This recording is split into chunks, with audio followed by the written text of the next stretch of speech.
Most people don't know that the lenses on your phone aren't just lenses. They're more like completely separate cameras, each with their own image sensor.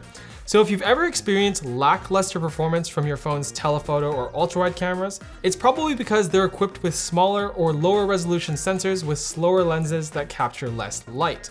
That's where the idea of products like this come from. If you put an accessory lens over top of your main shooter, in theory, you get the best of all worlds, creative flexibility, and a higher quality image without the bulk of a traditional camera. But most people do know it's going to take a lot more to convince me that this can replace this. Origin PC laptops can now be customized with 11th gen Intel Core processors and NVIDIA GeForce RTX 30 series graphics with Max-P design, backed by a 24/7 customer support. Check out Origin PC at the link below.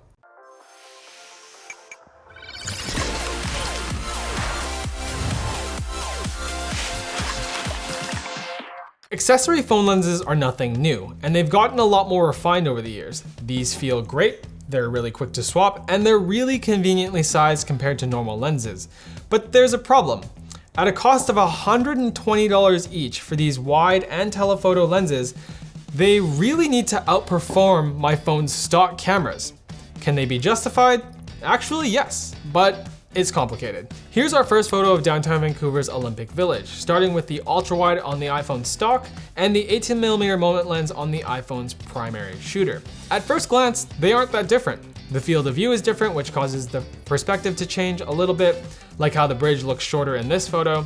Once we punch in though, the story changes a bit, and we start to see one of the benefits of an external lens setup like this. Our moment setup definitely delivered a better result. Dark parts of the scene demonstrate the better dynamic range of the main shooter, and the image isn't as soft as the iPhone stock ultrawide. It's particularly noticeable in the back buildings where the lines on the stock ultrawide start to become mushy, while they remain relatively defined on the moment lens setup. To see if this result can be replicated for cheaper, we also grabbed this $45 Zenvo lens from Amazon. For starters, it's really finicky to place compared to the phone's case twist system on the moment. No matter where I put it, I got heavy vignetting every single time, which gets old fast, and even if it fits your phone better, there's also a shocking amount of distortion towards the edges of the frame. To be clear, the moment lens isn't perfect in this regard either, but it's so much better than this generic clip-on. I'll focus just on stock versus moment for the rest of this video. On to the telephoto lenses. The first thing that stands out to me here is how amazing Apple's Deep Fusion has gotten. This 65mm shot looks great. In comparison, the 58mm moment setup is a touch wider at first glance and seems not as punchy. It's hard to tell exactly what's happening here until we zoom in, and wow. The supports on the buildings look so much more defined on the stock telephoto, and I had to double check if the moment setup was out of focus. It wasn't. What a plot twist. Of course, this could be a one-off. Let's see how we do in an indoor scene. This is a very challenging shot due to the beam of sun coming through the window, and once again, the stock telephoto was clearly the better performer. I don't even have a good explanation for how much worse the moment setup is here, except to guess that maybe something about using an accessory lens interferes with Apple's auto exposure. Once again, multiple attempts didn't really improve the capture quality much at all. The moment ultra-wide lens, on the other hand, was a much stronger competitor, sort of. Linus and I both found the image noticeably warmer, which isn't a big problem, it's just something we noticed. And as for clarity, it's a little complicated. At the edge of the frame, this lobster sign above the cash register becomes illegible with the moment. But look at these nuts. In the center of the frame, Apple's AI sharpening is clearly compensating in the stock photo, while the moment setup retains a much more natural look. Up to this point, it feels like the moment lenses can deliver better results, but it can end up working against Apple's own multi-shot compositing and AI cleanup. Fascinating. For sanity then, we moved on to a Note 20 Ultra to compare the results. In this photo of a statue, our 12-megapixel stock ultrawide did a pretty good job retaining detail in the shadows and has overall minimal fringing even on difficult objects like our flagpoles. As for the moment, this is what it was made for. The main shooter on this phone is a whopping 108 megapixels. So when it face planted, I was shocked. I'm not trying to be mean, but this isn't great. This lens flare is one thing, but the fact that it's orange is another. And we got this weird blue fringing on the edge of our statue. Detail-wise, I can find places where it's a little sharper than the stock if I looked for them, but considering the 9x increase in pixel count and the fact that the object is optically closer, I'm not calling that a W. And here's the Note's telephoto versus the 58mm moment lens attached to the main camera. I think the stock lens edges a win here. It's tighter to begin with, offers better detail, and has less ghosting overall.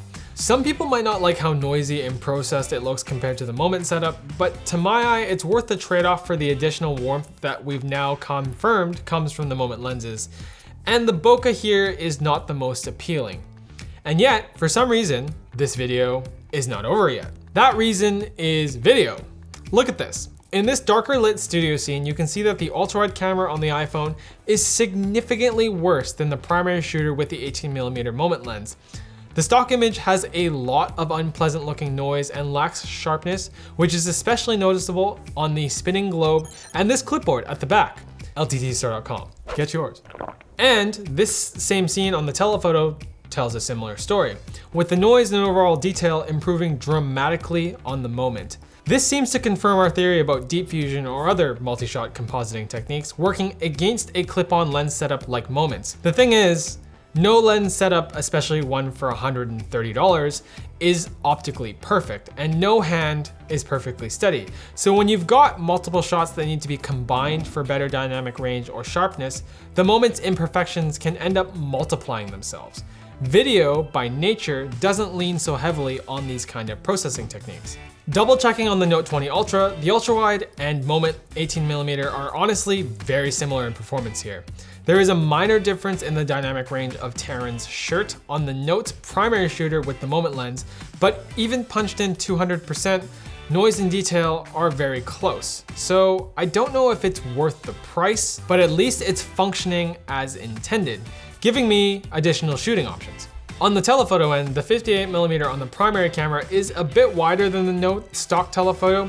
Detail-wise, they are again quite similar, but I will give the edge to the moment setup with a slightly more pleasing bokeh. It adds to the background of this shot. However, if range matters more to you, then the stock telephoto on the Note wins here.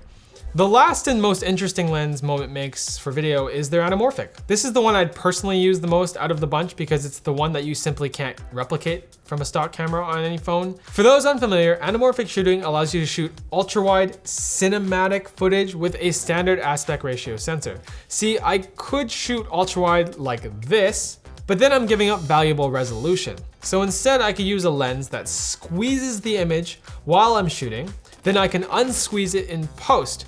Or if you're lazy or want the convenience, Moment has a $10 app that includes an on-the-fly de-squeeze so you can preview your work immediately. This lens is a little bit more expensive at $150, but this is exactly the kind of thing that can add a lot of cinematic fun for future J.J. Abrams who want to play with lens flare. So in conclusion, if you're the kind of person who makes a lot of videos on your iPhone, I can see the Moment lenses or something similar potentially being very useful to you. But for everyone else, the stock ultra-wide and telephoto on the iPhone and other phones in its class are likely all you need. Unless you need more, in which case your money is probably better spent on a decent secondhand body and a basic lens, which this is not, even if it's less convenient to carry.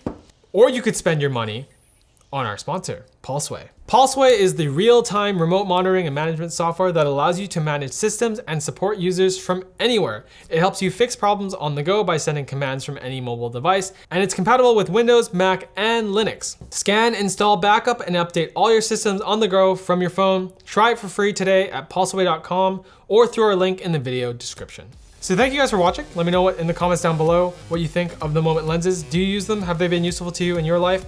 And if you guys want more camera videos, I've actually done a bunch of them on Short Circuit. We have a video coming out on this camera, the Fuji GFX 100S, very soon. Thank you for watching. Please subscribe.